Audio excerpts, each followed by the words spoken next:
अस्सलाम वालेकुम everyone, this is Bilal from video सरकार। और भाई इस वीडियो के अंदर हम बात करने वाले हैं मिनी बजट के अंदर बढ़ाए गए मोबाइल टैक्सेस के रिलेटेड। और ये वीडियो जो है ये मैं जनवरी 22 को बना रहा हूं, जिसका मतलब ये है कि ये जनवरी 22 2022 को बन रही है।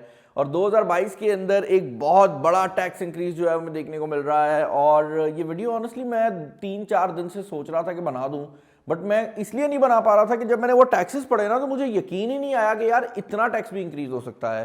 तो मुझे लग रहा था कि यार गवर्नमेंट जो है वो इसको दोबारा देखेगी और शायद टैक्सेस वापस चले जाएं या कम हो जाएं और मैं फिर ही वीडियो बनाऊं। लेकिन कल के दिन क्या हुआ कि कल के दिन हमें इस चीज़ की एग्जैक्ट कंफर्मेशन मिल गई कि टैक्सेस एक्चुअल में बढ़ गए हैं।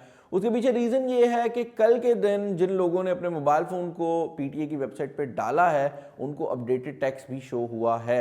तो ये एक चीज़ थी जिसके बाद मैंने डिसाइड किया कि आज ये वीडियो हम बनाते हैं। अब मैं ये बात क्लियर कर दूं कि 2 टाइप के टैक्सेस को इंक्रीज किया गया है। पहला टैक्स तो वो इंक्रीज हुआ है जो कि आप मोबाइल फ़ोन अगर बाहर से इंपोर्ट करते हैं, लेट से दुबई वगैरह से लेकर आते हैं, तो उसकी रजिस्ट्रेशन जो होती है पीटीए की, जो उसका टैक्स होता है उसको इंक्रीज किया गया है। और उसके अलावा अगर आप मोबाइल फ़ोन पाकिस्तानी मार्केट में यूज़ कर रहे हैं तो जो आप बैलेंस करवाते हैं उस पर भी जो टैक्स है वो बढ़ा दिया गया है। और अब जो बैलेंस वाला टैक्स है ऑनेस्टली आई थिंक वो नहीं बढ़ाना चाहिए था, क्योंकि हर एक बंदा जो है वो बैलेंस एक ही तरीके से करवा रहा होता है और उसमें गरीब हो अमीर हो सबको टैक्स देना पड़ेगा।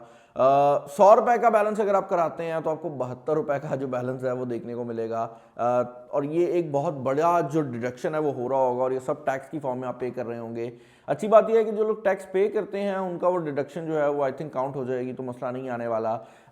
मोबाइल फोन्स की ऑन द अदर हैंड अगर आप बात करते हैं तो भाई टैक्सेस बहुत ज़्यादा ही बढ़ा दिए गए हैं। और ये जो भाई है ना आईफोन 13 प्रो मैक्स, आप फ़ोन की प्राइस छोड़ें, इसका टैक्स सुन के आपकी हिल जाएगी। मैंने यहाँ पर लिख के रखे हुए हैं। और अगर आपके पास $100 से लेकर $200 का कोई फ़ोन है तो बेसिकली आपका जो टैक्स है वो पहले 11,500 था, अब वो 25,000 तक चला जाएगा। उसके अलावा अगर आपके पास $200 से $350 तक की कोई डिवाइस है तो पहले वो 16,500 था, अब वो 49,000 हो जाएगा, यानी कि डबल से भी ज़्यादा कर दिया गया है। और उसके बाद अगर आपके पास 350 से लेकर $500 तक की कोई डिवाइस थी तो वहाँ पर जो टैक्स है वो पहले 28,000 के करीब था, अब 68,000 के करीब कर दिया गया है, तो अगेन डबल से ज़्यादा इंक्रीज़ है। उसके बाद अगर आप बात करते हैं आईफोन्स की या किसी भी प्रीमियम रेंज डिवाइस की जिनके अंदर गूगल पिक्सल्स भी आ जाते हैं, या कोई भी ऐसा फ़ोन जो पाकिस्तानी मार्केट में ऑफिशियली नहीं आ रहा और ना ही ऑफिशियली बन रहा है, तो भाई उन डिवाइसेस के ऊपर जो टैक्स है वो सबसे ज़्यादा बड़ा है। और वो 46,500 की जो मैक्सिमम स्लैब आया करती थी उससे बढ़कर 85,000 यानी कि 85,000 रुपया हो गया है। तो अगर आप आईफोन 13 प्रो मैक्स इंपोर्ट करते हैं या आपका कोई दोस्त लेकर आता है या आपका कोई बड़ा भाई आपको दुबई से गिफ्ट करता है या किसी और कंट्री से आता है तो भाई 85,000 रुपया आपको सिर्फ टैक्स की फॉर्म में देना पड़ेगा। अब ये इंक्रीज़ बहुत ज़्यादा बड़ा इंक्रीज़ है और मैं आपको थोड़ा सा एक्सप्लेन करता हूँ कि गवर्नमेंट क्या सोच के कर रही है। कुछ चीज़ें उनकी मुझे समझ आ रही हैं और कुछ चीज़ें मैं कहूँगा कि थोड़ा ज़्यादा हो रहा है। फर्स्ट ऑफ ऑल तो मैं ये बात क्लियर कर दूँ कि ये जो टैक्सेस हैं ये CBU यूनिट्स के ऊपर लगाए गए हैं। CBU यूनिट्स ऐसे मोबाइल फ़ोन्स हैं जो कि पाकिस्तानी मार्केट के अंदर बने बनाए आ रहे हैं, यानी कि अगर आईफोन आप इंपोर्ट करते हैं तो वो पाकिस्तानी मार्केट में नहीं बन रहा, वो किसी और कंट्री में बनता है और पाकिस्तान में इंपोर्ट होता है, तो उसको कम्प्लीटली बिल्ड यूनिट कहा जाता है। और इन मोबाइल फ़ोन्स के ऊपर ये वाले जो टैक्सेस हैं वो लगाए जा रहे हैं। अगर आप बात करते हैं SKD की या फिर आप बात करते हैं CKD की, तो ये दोनों जो यूनिट्स हैं इनके ऊपर ये टैक्सेस नहीं लगे हुए। और SKD और CKD में समझा देता हूँ कि क्या होता है। SKD कहते हैं सेमी नॉकडाउन यूनिट, बेसिकली ऐसा यूनिट जो कि मुकम्मल तौर पर असेंबल नहीं है, यानी कि ऐसे फ़ोन्स जो कि पाकिस्तानी मार्केट के अंदर आकर असेंबली कर रहे हैं। इन फ़ोन्स के अंदर जनरली बैटरी बनी होती है, इन फ़ोन्स के सारे कंपोनेंट्स जो हैं वो अपनी जगह पर बनाए ज़रूर गए होते हैं, बट पाकिस्तानी मार्केट में आकर उनको किसी हद तक जो है वो असेंबल कर दिया जाता है।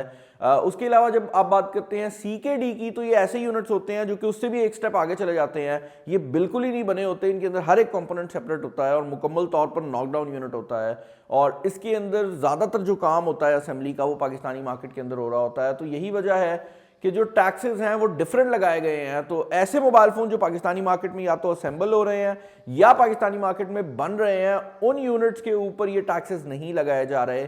ये जो टैक्सेस हैं ये उन फ़ोन्स के ऊपर लगाए जा रहे हैं जो कि पाकिस्तानी मार्केट से आप बाहर से इंपोर्ट करेंगे। अब इसमें गेम ये है भाई कि अगर इस पॉइंट के ऊपर आप कंपनीज की बात करते हैं Realme, Oppo, Vivo, Xiaomi, Samsung, उसके अलावा अगर आप बाकी भी ब्रांड्स की बात करते हैं, आईटेल हो गया, टेक्नो हो गया, इन्फिनिक्स हो गया, ये सब वो कंपनीज हैं जो कि पाकिस्तानी मार्केट के अंदर या तो मैन्युफैक्चर कर रही हैं या असेंबल कर रही हैं।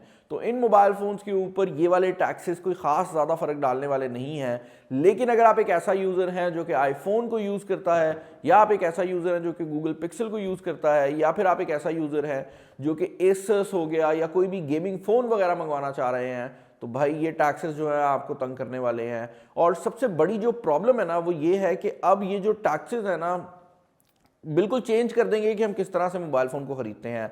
आपको ये बात समझनी पड़ेगी कि आईफोन 13 प्रो मैक्स के ऊपर भी 85,000 का टैक्स शो हो रहा है, और अगर आप आईफोन 13 की बात करते हैं जो कि नीचे वाला यूनिट है, तो उस पर भी जो टैक्स है वो काफ़ी ज़्यादा इंक्रीज़ हुआ है, और अब दोनों डिवाइसेस का जो डिफरेंस है वो कम हो गया है। अगर आप फाइनल वैल्यू की बात करते हैं तो मुझे ये लगता है कि जो लोग आईफोन 13 ले रहे थे और value for money device purchase कर रहे थे, अब वो लोग या तो आईफोन लेंगे ही नहीं, या फिर अगर वो आईफोन लेंगे तो वो टॉप एंड डिवाइस की तरफ जाएंगे, क्योंकि दोनों ही डिवाइसेस के ऊपर जो टैक्स है वो इंक्रीज कर दिया गया है। पर्सनली आई थिंक कि टैक्स इंक्रीज करना कोई बुरी बात नहीं है, क्योंकि पाकिस्तानी मार्केट के अंदर हमने देखा है कि इन्हीं टैक्सेस की वजह से लोकल मैन्युफैक्चरिंग और असेंबली स्टार्ट हुई है। बट मैं ये भी कहना चाहूँगा कि यार थोड़ा ज़्यादा हो रहा है। लाइक मेरे हिसाब से 85,000 रुपये अगर आप एक मोबाइल फ़ोन के ऊपर टैक्स पे कर रहे हो तो सेंस नहीं बनती ना एक ऐसी इकॉनमी में जहाँ पर लोगों के पास पैसा नहीं है। और स्पेशली आपको ये बात समझनी पड़ेगी कि एंड्रॉयड फ़ोन्स पाकिस्तानी मार्केट के अंदर आ रहे हैं, iOS की डिवाइसेस नहीं आ रही, और iOS एक मेजर सिस्टम है पूरी दुनिया के अंदर। हम क्यों ऐसे कर रहे हैं कि हम सिर्फ एंड्रॉयड डिवाइसेस को स्पेस दे रहे हैं? ऑब्वियसली गवर्नमेंट का स्टैंस ये होगा कि भाई अगर एप्पल को चाहिए तो एप्पल आके अपना असेंबली प्लांट यहाँ पर लगा ले और उनको भी टैक्सेस की छूट मिल जाएगी। बट देन अगेन ये अभी के लिए सिचुएशन बहुत ख़तरनाक सी हुई पड़ी है। मैं ये नहीं कहूँगा कि ये टैक्सेस किसी भी तरह से समझदार लोगों के लिए है। मैं यहाँ पर ये चीज़ भी क्लियर कर दूँ कि जिन लोगों ने ऑलरेडी फ़ोन्स लिए हुए थे अब वो भी लोकल मार्केट में जाकर अपने फ़ोन्स महंगे बेचेंगे, तो अगेन जिन लोगों के पास पहले से पैसा है वो तो अमीर हो जाएंगे। हाँ, जो नया बंदा बेचारा आ रहा है उसके लिए पॉइंट ऑफ एंट्री का थोड़ा सा इशू होने वाला है, क्योंकि मैंने अगर ये आईफोन ख़रीदा हुआ है ना, तो ये आईफोन मैं जब अगले साल बेचने जाऊँगा तो वो जो टैक्स बढ़ा है वो मुझे इसकी प्राइस में वापस मिल जाएगा और मैं दोबारा अगले आईफोन पे लगा दूंगा। लेकिन वो बंदा जिसने नया आईफोन खरीदना था उसके लिए सबसे बड़ा मसला बना है। तो या सिचुएशन मज़ेदार नहीं है, बट मैंने सोचा कि एक अपडेट कर दूं। मैं 3-4 दिन से सोच रहा था कि ये टैक्सेस वापस हो जाएंगे। कराची में प्रोटेस्ट चल रहे थे, काफ़ी जगह लोग कह रहे थे कि ये वापस होंगे, नहीं हुए। और एक और चीज़ जो सुनने में आ रही है वो ये है कि गवर्नमेंट जो है वो 10% डिडक्शन भी लगा रही है उन लोगों के लिए जो कि फ़ौरन अपने मोबाइल फ़ोन रजिस्टर नहीं करते। तो अगर आप अपना मोबाइल फ़ोन अब 60 दिन के बाद रजिस्टर करेंगे तो सुनने में आ रहा है कि 10% का जो टैक्स है वो इंक्रीज़ देखने को मिलेगा। अब उस पर मुझे 100% कन्फर्मेशन नहीं मिली। जैसे जैसे सिचुएशन आगे जाएगी तो हमें पता लगेगा, क्योंकि अभी ये टैक्सेस रिसेंटली लगे हैं। 60 दिन गुजरने के बाद जब एक्चुअल में वो टैक्स की डिडक्शन सामने आएगी तभी कन्फर्मेशन आएगी, लेकिन उम्मीद है कि वो भी आ रही है। तो अपना ख्याल रखिएगा, दोस्तों के साथ इसको शेयर कर दीजिएगा। वीडियो में शायद मैं थोड़ा डाउन फील हुआ हूँ, उसकी रीज़न ये है कि यार this is not a good news. Channel पर नया, चैनल को सब्सक्राइब कर लीजिएगा, वीडियो को लाइक कर दीजिएगा, दोस्तों शेयर कर दीजिएगा। इस वीडियो में इतना ही।